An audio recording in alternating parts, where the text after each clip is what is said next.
Welcome to Bharosa news బులెటిన్ల ముందుగా headlines. Kuravi మండల కేంద్రంలోని బిల్డింగ్స్ కాలనీలో ఘనంగా నిర్వహించిన దుర్గాదేవి పూజా కార్యక్రమంలో పాల్గొన్న భవానీలు.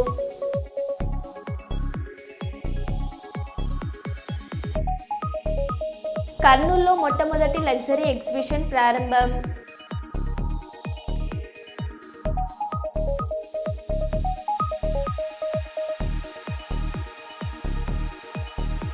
హైదరాబాద్లో ఉధృతంగా ప్రవహిస్తున్న మూసీ నది.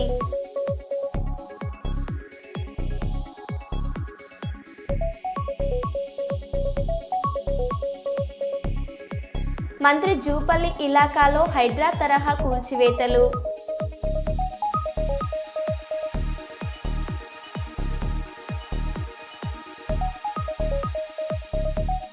ఖాతర్లో తెలంగాణ సంస్కృతి ఉట్టిపడేలా బతుకమ్మ వేడుకలు.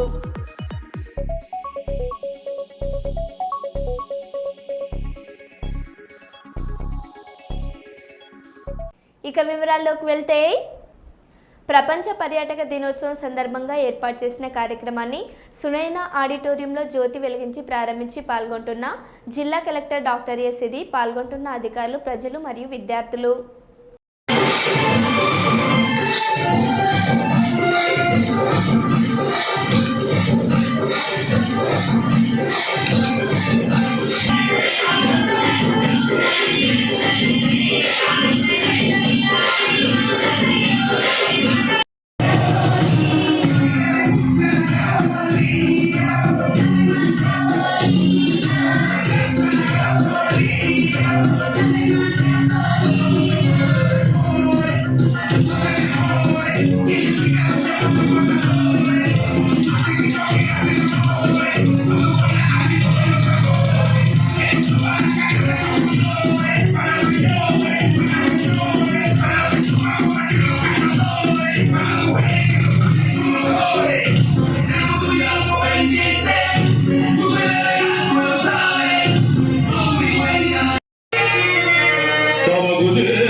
సాగుతున్నాయి. చేతిలో డమరుకం, ఎడమ చేతిలో పిల్లల ద్రోవి, లయకు అనుగుణంగా పాదాల సవ్వడి, మూడు కలగలిపినటువంటి జానపద నృత్యం గొరవయ్యల నృత్యం.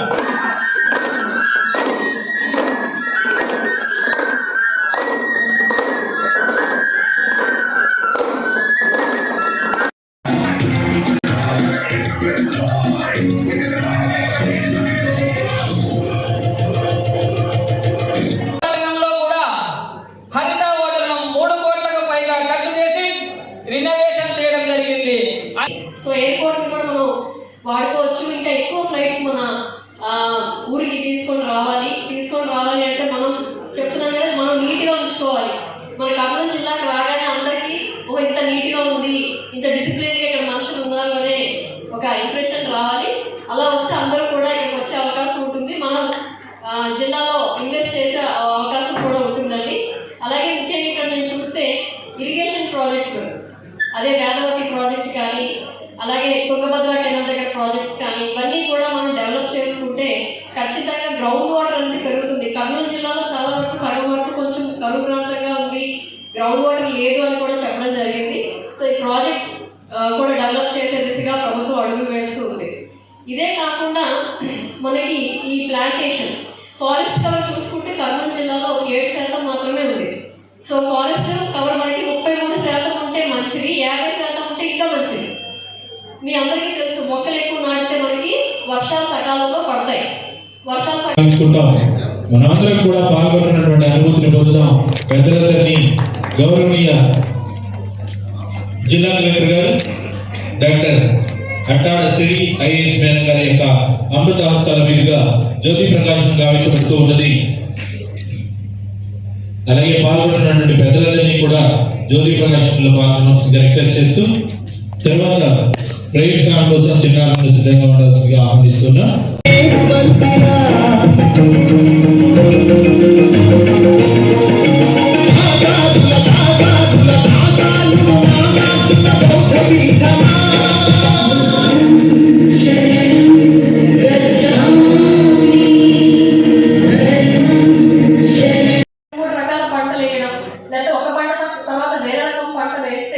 అది ఆ మట్టికి మంచిది ప్లస్ ఆయనకి మంచిది. ఎందుకంటే అందరూ ఒకటే పంట వేస్తే రేపు పొద్దున దానికి డిమాండ్ లేకపోతే మన ట్రీట్మెంట్ ఎలా జరిగింది అలా జరుగుతూ ఉంటుంది. సో దాని మీద కూడా మన అగ్రికల్చర్ డిపార్ట్మెంట్ వాళ్ళు ఏంటి, వాళ్ళ ఆరోగ్యం ఏంటి అనేది ఆలోచించట్లేదండి. సో ఆర్గానిక్ ఫార్మింగ్ మంచిది రేపు పొద్దున, ఎందుకంటే మట్టి వల్లే అలాగే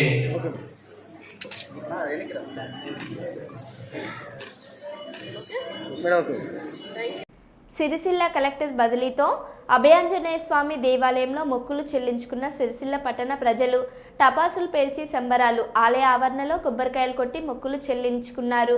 సీఎం రేవంత్ రెడ్డికి కృతజ్ఞతలు తెలిపిన ప్రజలు. సోషల్ మీడియాలో వైరల్గా మారిన వీడియోలు. నరరూప రాక్షసుని వధ ఈ రోజు జరిగింది. ఈ కలెక్టర్ ఓటు తోటి 11 కొబ్బరికాయలు మొక్కినాం. సంతోషం. కొట్టు అందరు మర్చిపోండి.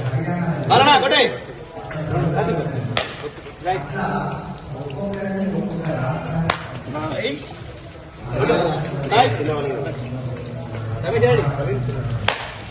బలం ఫుల్ అలాగొట్టు.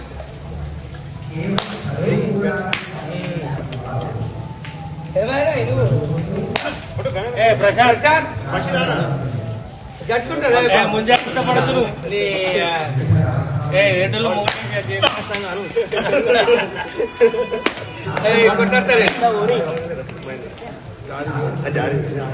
జై హనుమాన్ జై హనుమాన్ జై.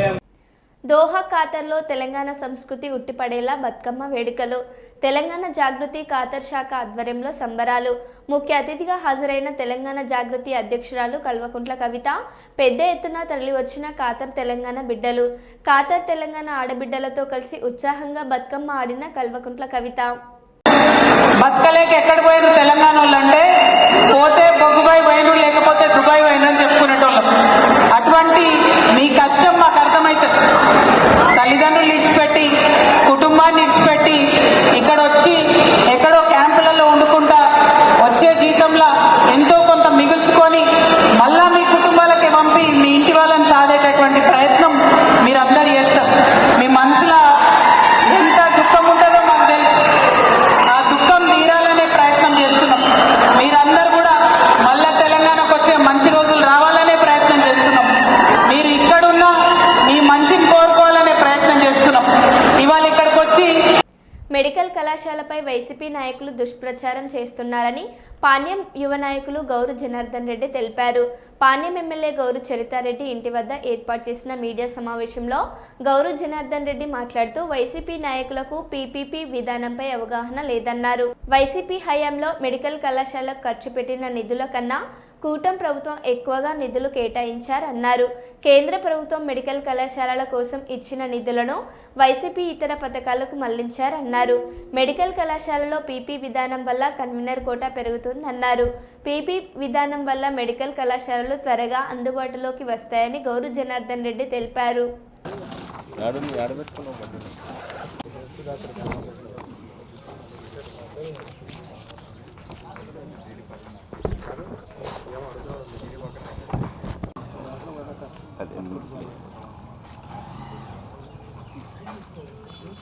హాయ్ హుసేన్ అన్న, బాగున్నావరా? కూర్చోనా వస్తాను.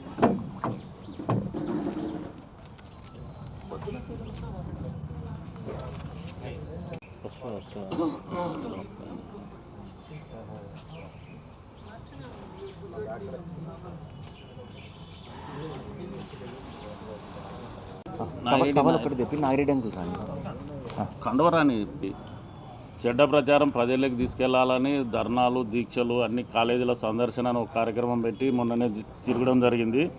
అందులో భాగంగా ఆ కార్యక్రమానికి వాళ్ళు చేసిన కార్యక్రమానికి వివరణ ఇస్తూ కూటమి ప్రభుత్వం ఈ మెడికల్ కాలేజ్ విషయంలో ఏ విధంగా ముందుకు పోతుందని తెలియజేయడానికి మన పాణ్యం నియోజకవర్గ యువ నాయకుడు గౌడ్ జనార్దన్ రెడ్డి గారు ఈరోజు ఈ ప్రెస్ మీట్ కార్యక్రమం ఏర్పాటు చేయడం జరిగింది. దయచేసి పత్రికా విలేకరు సోదరులందరికీ నమస్కారం. ముఖ్యంగా మా పార్టీ పెద్దలు పురుషోత్తం రెడ్డి గారు, అలాగే ఎన్వి రామకృష్ణ గారు, మాదన్న గారు, శ్రీనివాసరావు గారు, అందరు పెద్దలు ఇక్కడికి రావడం చాలా సంతోషకరం. నా పైన ఇంత బాధ్యతను అప్పజెప్పి నాకు ఈరోజు ఈ ముఖ్యమైన అంశం ఏదైతే మెడికల్ కాలేజీల గురించి ఈ వైసీపీ వాళ్ళు చేస్తున్న ఒక దుష్ప్రచారాన్ని క్షుణ్ణంగా వివరించడానికి నాకు ఈ అవకాశాన్ని ఇచ్చినందుకు మా టీడీపీ నాయకులందరికీ నేను పేరు పేరున వారికి కృతజ్ఞతలు తెలియజేస్తూ ఉన్నాను. ఇది మనకు మీరు మీడియా పత్రికా వాళ్ళందరూ కూడా రావడం చాలా సంతోషం. ప్రింట్ అండ్ ఎలక్ట్రానిక్ కోర్టులు ఈ కాలేజెస్ని రివైవ్ చేయడానికి ఇచ్చింది. అంటే మీరే ఒకసారి ఆలోచించండి, ఎవరికి చిత్తశుద్ధి ఉంది పేద ప్రజల ఆరోగ్యం పట్ల, అలాగే పేద విద్యార్థులకు మెడికల్ ఎంబీబీఎస్ కోర్సులు చదువుకోవాలి, లేకపోతే పీజీ కోర్సులకు వాళ్ళకి సీట్లు ఇవ్వాలనే దానిపైన ఎవరికి ఒక్కసారి ఎవరు వాళ్ళ గురించి సిన్సియర్గా ఆలోచిస్తున్నారు, ప్రజల పక్షాన నిలబడుతున్నారనే దాని గురించి మీరు ఆలోచన చేయండి. ఇంకోటి ఏంటంటే ఈరోజు మీకు ఒక జీవో పేపరే చూపించాలనుకుంటున్నాను నేను. ఇది 108 జీవో, అంటే 2023 జూలై 19వ తేదీన దాన్ని ఇవ్వడం జరిగింది ఈ జీవోని. అప్పుడున్నది ముఖ్యమంత్రి జగన్ గారు. ఆ టైంలో ఆయన ఇచ్చినప్పుడు దీంట్లో ఏమని ఉందంటే క్లియర్ కట్గా ఈరోజు ఒక మాట మాట్లాడుతూ ఉన్నారు మా నాయకులు. ఇందాక చెప్పినట్టు పురుషోత్తం రెడ్డి గారు, వాళ్ళకి అసలు పీపీపీ అంటే ఏంటో తెలుసా అని ఒకటి క్వశ్చన్ చేయాలనుకుంటున్నాం మేము. పబ్లిక్ ప్రైవేట్ పార్ట్నర్షిప్ అంటే ప్రైవేటీకరణ కాదు, ముఖ్యమైన విషయం, అది అందరూ గుర్తుపెట్టుకోవాలి. అది తీసుకొచ్చి ఈ నోటిఫికేషన్ ప్రకారంగా ఏదైతే అంతవరకు మనం ఏదైతే ఎన్ని గవర్నమెంట్ కాలేజీలు ఉన్నా కూడా ఆ గవర్నమెంట్ కాలేజెస్ అన్నిటినీ మనము 85% కన్వీనర్ కోటా అంటారు. కన్వీనర్ కోటా అంటే మెరిట్, కంప్లీట్ మెరిట్ ఎవరికైతే ఉందో వాళ్ళకి ఇచ్చేవాళ్ళు. ఇప్పుడు దాన్ని 50%కి తగ్గించింది వాళ్ళ ప్రభుత్వం. అది ఫస్ట్ మీరు గుర్తుపెట్టుకోవాలా. ఈరోజు చదువు రానోళ్ళు, ఏం అవగాహన లేనోళ్ళు కూడా వచ్చి దీనిపైన వ్యాపారం చేయాలనుకుంటున్నారని ఏం పడితే అవి మాట్లాడుతున్నారు. దీన్ని ఖండిస్తూ ఉన్నాం మేము. అయితే 5 మెడికల్ కాలేజెస్ని మేము ప్రారంభించామని చెప్పుకుంటున్నారు. ఆ 5 మెడికల్ కాలేజెస్ని కూడా నేషనల్ మెడికల్ కౌన్సిల్ NMC అని ఉంటుంది, NMC వాళ్ళు అప్రూవల్స్ ఇవ్వాలి. ఆ అప్రూవల్స్ కూడా ఇవ్వలేదు. ఎందుకంటే అవన్నీ ఇన్కంప్లీట్గా ఉన్నాయి, ఏవి కన్స్ట్రక్షన్స్ పూర్తి కాలేదు. అవన్నీ ఇప్పుడు అవన్నీ మొత్తానికి ఇప్పుడు వాళ్ళ నామ్స్ ప్రకారంగా అది లేకపోతే దాన్ని ఎలా మీరు మనం కట్టుబడి ఉంటేనే హాస్పిటల్స్ రన్ అవ్వగలుగుతాయి. సో అందుకే మేము చాలా మంచి ప్లానింగ్తో పోతూ ఉన్నాము. ఇలాంటివి మామూలే వస్తూ ఉంటాయి, దానికి మేము ఆన్సర్ చేసుకుంటాము. మాకు ఆ చిత్తశుద్ధి ఉంది, ప్రజల పట్ల గౌరవం ఉంది. ఇంకొక ముఖ్యమైన విషయం ఏంటంటే ఈరోజు మొన్న ఇవి వైసీపీ వాళ్ళందరూ చెప్తా ఉన్నారు, ఇదే మన అన్ని మెడికల్ కాలేజీలు అయిపోయినాయి, ఇంకా మీరు దాన్ని ఓపెన్ చేసుకోలేకపోతున్నారని. ఇదేనా మీరు చేసిన దుస్థితి? అందరు వెళ్ళి చూసినారు అవి ఎట్లెట్లా ఉన్నాయి, ఏ విధంగా ఉన్నాయి అనేది. అది అందుకోసమే ఇప్పుడున్న వాటన్నిటిని కూడా త్వరితగతిన పూర్తి చేయాలనే ఉద్దేశంతోనే మేము ముందుకు పోతా ఉన్నాము. రేవంత్ రెడ్డి అధికారంలోకి రాగానే మొదట తీసుకున్న అనాలోచిత నిర్ణయం ఎయిర్పోర్ట్కు మెట్రో రద్దు. టెండర్లను పిలిచి భూసేకరణ జరిగాక కూడా ఆ నిర్ణయాన్ని రద్దు చేశాడు. లేదంటే ఇప్పటికే ఎయిర్పోర్ట్కు మెట్రో లైన్ నిర్మాణం జరిగి మొదలయ్యేది. రేవంత్ రెడ్డికి పిచ్చి పట్టి అన్ని పిచ్చి నిర్ణయాలు తీసుకున్నాడని కేటీఆర్ అన్నారు. వచ్చి రాగానే రేవంత్ రెడ్డి గారు తీసుకున్న మొట్టమొదటి నిర్ణయం ఏందండి? అనాలోచితంగా, బాధ్యతారాహిత్యంగా, నాకు తెలిసి మొదటిదో రెండోదో నిర్ణయం రాగానే ఎయిర్పోర్ట్ మెట్రో రద్దు. ఎందుకు రద్దు చేశారు అని ఎవరైనా అడిగితే ఆయన చెప్పిన కారణం కానీ ఇంకోటి కానీ ఎంత అనాలోచితం, ఎంత కుత్సితం అంటే అసలు అర్థము పర్థం ఏది లేదు. అప్పటికే టెండర్ అయిపోయింది, ల్యాండ్ అక్విజిషన్ కూడా చాలా పరిమితంగా ఉంది. ఎందుకంటే ఎప్పుడో కాంగ్రెస్ ప్రభుత్వం, మళ్ళీ చెప్తున్నాను నేను, కాంగ్రెస్ ప్రభుత్వమే ఆనాడు కట్టిన ORRలో రాజశేఖర రెడ్డి గారి నాయకత్వంలో చుట్టూతా మెట్రో కారిడార్ పెట్టినారనలా. దాన్ని వాడుకొని జల్దీ కడదాం అనుకుంటే రాగానే ఫస్ట్ క్యాన్సల్. ఈ పాటికి అయిపోయేది ఎయిర్పోర్ట్ మెట్రో ఎక్స్ప్రెస్ కారిడార్. ఈ పాటికి 2 ఏళ్ళే దాని టర్ము, ఈ పాటికి అయిపోయేది. ఎందుకంటే ల్యాండ్ అక్విజిషనే లేదు. స్ట్రైట్గా ఎట్ గ్రేడ్, మళ్ళీ అది కూడా పిల్లర్లు వేసేది కూడా అవసరం లేదు. ఎట్ గ్రేడ్ అంటే భూమి మీదే వేసుకుంటూ వెళ్ళిపోవచ్చు. ఎంత వేగంగా అంటే అంత వేగంగా చేయొచ్చు. ఇది మా ఎజెండా ఉండే. రాగానే ఫస్ట్ నిర్ణయం రద్దు ఎయిర్పోర్ట్ మెట్రో. ఎందుకు? పిచ్చి ఆలోచనలు. కేటీఆర్ భూములు ఉన్నాయట మధ్యలో, ఇక ఇట్లాంటి పిచ్చి ఆలోచనలతో ఈయన రాగానే ఫస్ట్ నిర్ణయం ఎల్ఎన్టీకి కొట్టిన దెబ్బ రద్దు.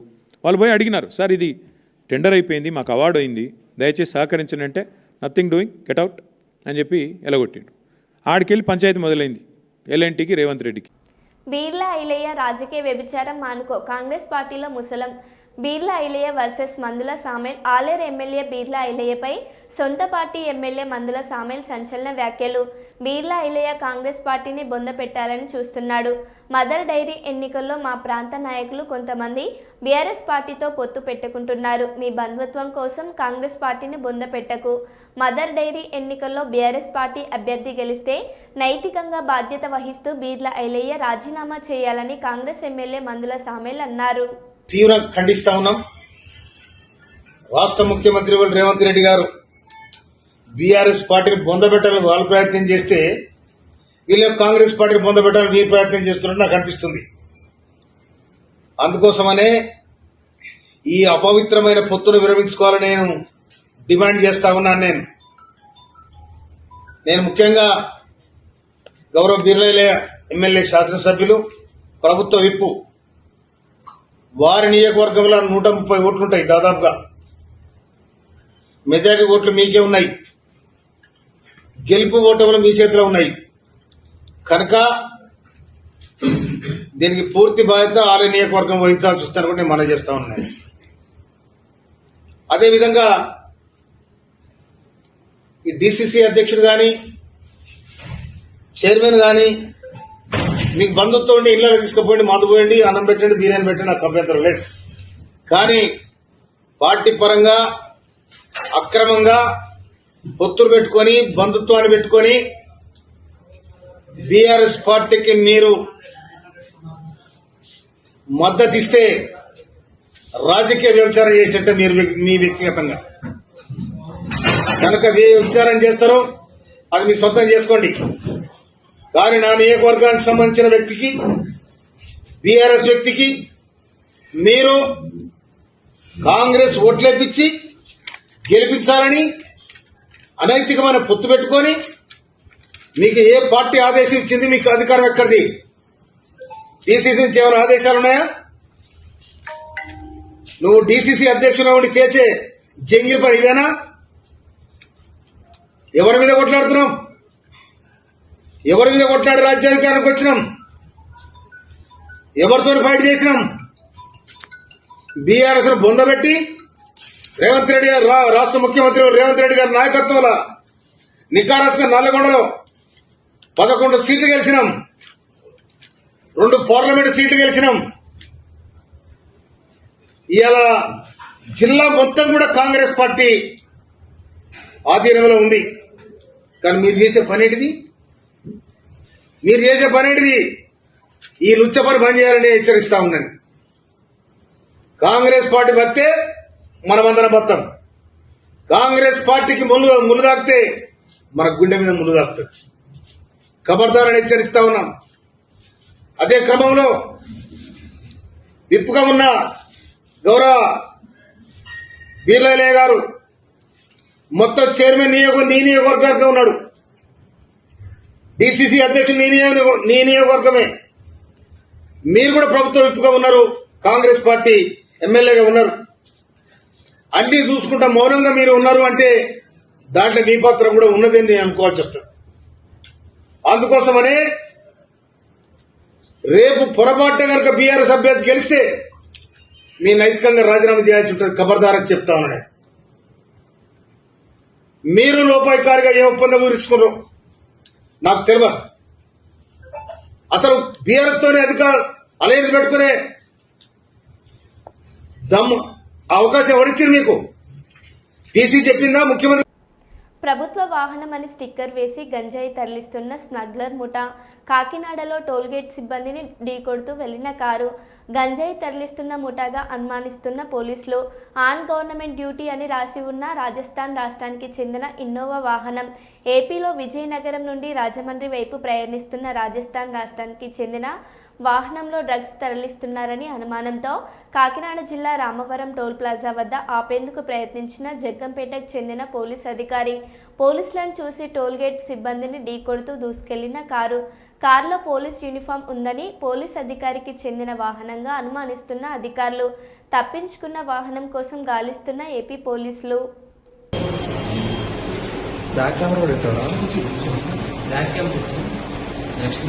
అదే రెండు వీడియోలు కలిపితే చేసే పంపించే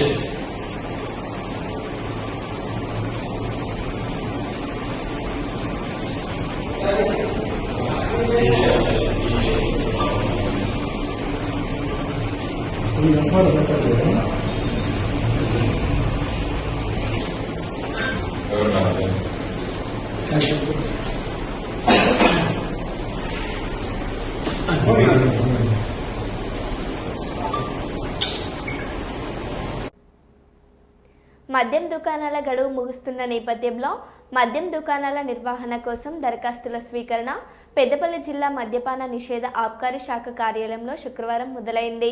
జిల్లా ప్రొబేషనరీ అండ్ ఎక్సైజ్ అధికారి మహిపాల్ రెడ్డి మాట్లాడుతూ అక్టోబర్ 18 వరకు దరఖాస్తులు స్వీకరిస్తామని, అనంతరం 23న జిల్లా కలెక్టర్ సమక్షంలో లక్కీ డ్రా ద్వారా దుకాణాలను కేటాయిస్తామని, పెద్దపల్లి జిల్లా వ్యాప్తంగా ఉన్న 74 మద్యం దుకాణాల నిర్వహణ కోసం 15% గౌడ సామాజిక వర్గానికి, 10% ఎస్సీలకు, 5% ఎస్టీలకు మద్యం దుకాణాలకు రిజర్వేషన్ కల్పిస్తూ గతంలో 2 లక్షలు ఉన్న లైసెన్స్ ఫీజును 3 లక్షలకు రాష్ట్ర ప్రభుత్వం పెంచిందని తెలిపారు. శుక్రవారం పెద్దపల్లి జిల్లా వ్యాప్తంగా 5 అప్లికేషన్లను అందుకున్నామని తెలిపారు. గతంలో మాదిరిగానే లక్కీ డ్రా ద్వారా పారదర్శకంగా షాపుల కేటాయింపు జరుగుతుందని జిల్లా probationary excise officer Mahipal Reddy తెలిపారు. ఇప్పుడు డిసెంబర్ 1 నుంచి అంటే 25 డిసెంబర్ 1 నుంచి 27 నవంబర్ 30th వరకు నోటిఫై చేస్తున్నాం షాప్స్. అయితే పెద్దపల్లి జిల్లాకు సంబంధించి ఇంతకుముందు 77 షాపులు ఉండేవి. రామగుండంలో కొంచెం ఎక్కువ షాప్స్ ఉన్నాయనే ఉద్దేశంతో కమిషనర్ గారు ఎక్కడైతే సేల్స్ ఎక్కువ ఉన్నాయో అక్కడికి ట్రాన్స్ఫర్ చేసి ఒక 3 షాపులు చేసినాం. కాబట్టి మనకి ఇప్పుడు జిల్లాలో మొత్తం 74 షాపులు ఉన్నాయన్నట్టు. అయితే దీనికి ఈ రోజు నుంచి 26 తారీఖు నుంచి 18 తారీఖు వరకు అప్లికేషన్స్ రిసీవ్ చేసుకుంటాం.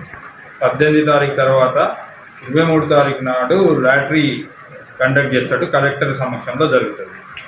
25 నాడు నిన్న అయిపోయింది మన రిజర్వేషన్స్. మన జిల్లాకు సంబంధించి 13 ఏమో గౌడ్స్కు, 8 ఏమో ఎస్సీ వాళ్ళకు రిజర్వ్ అయి ఉన్నాయి. అది కలెక్టర్ గారు లాటరీ పద్ధతి ద్వారా తీసి అది ఫైనలైజ్ చేసేసాడు. మన గెజిట్లో అవి పొందపరిచాము. పేమెంట్ వీళ్ళు ఇమీడియట్గా 23 తారీఖు నాడు 24 తారీఖు పేమెంట్ చేశారు ఫస్ట్ ఇన్స్టాల్మెంట్. షాప్స్ 1-12 నుంచి స్టార్ట్ అవుతాయి. తర్వాత ఇప్పుడు మెయిన్ ఏంటంటే A4 షాప్కి ఎవరైతే అప్లై చేసుకుంటారో వాళ్ళకు 3 ఫోటోలు ఉండాలి కంపల్సరీ. తర్వాత వీళ్ళ ఎలిజిబిలిటీ ఏంటంటే 21 సంవత్సరాల కంటే 21 సంవత్సరాలు నిండి ఉండాలి. ఎట్లా ఎక్సైజ్ యాక్ట్ కింద ఎట్లాంటి కన్విక్షన్ ఉండకూడదు, ఎక్సైజ్ రెవెన్యూలో డిఫాల్టర్ కాకూడదు, ఇన్సాల్వెంట్ బై కాంపిటెంట్ కోర్టు ఏదైనా ఇన్సాల్వెన్సీ కూడా ఉండకూడదు ఇవన్నీ. తర్వాత ప్రతి అప్లికేషన్కు నాన్ రిఫండబుల్ 3 lakhs డీడీ కానీ చాలన్ కానీ డైరెక్ట్గా కట్టచ్చు అన్నట్టు. 3 colour photos both applicant and authorised, అంటే ఆ రోజు ఎవరన్నా వేరే వాళ్ళు వస్తే కూడా వాళ్ళ పేరు మీద కూడా మేము పాస్ ఇస్తాం అన్నట్టు. 3 ఇది చేయాలి. సెల్ఫ్ సర్టిఫైడ్ ఆధార్ కార్డు కానీ పాన్ కార్డు కానీ పెట్టాలి కంపల్సరీ.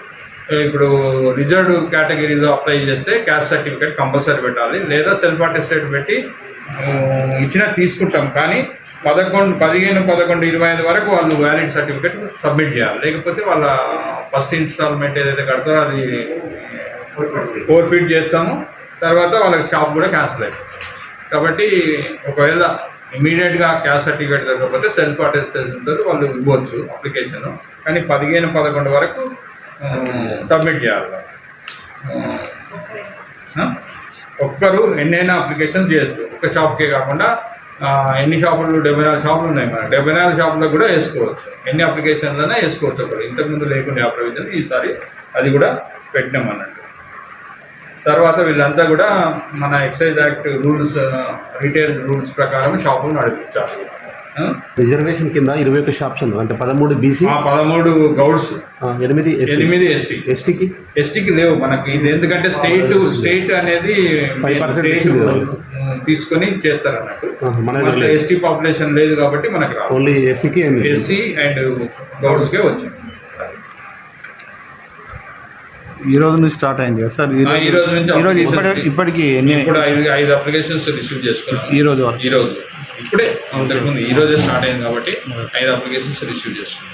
సార్ లాస్ట్ టైం ఎన్ని వచ్చినాయి సార్ టోటల్? లాస్ట్ 2022 వచ్చినాయి లాస్ట్ టైం జిల్లా మొత్తం. ఇంతకుముందు 2 లక్షలు ఉండేది లాస్ట్ టైం. 74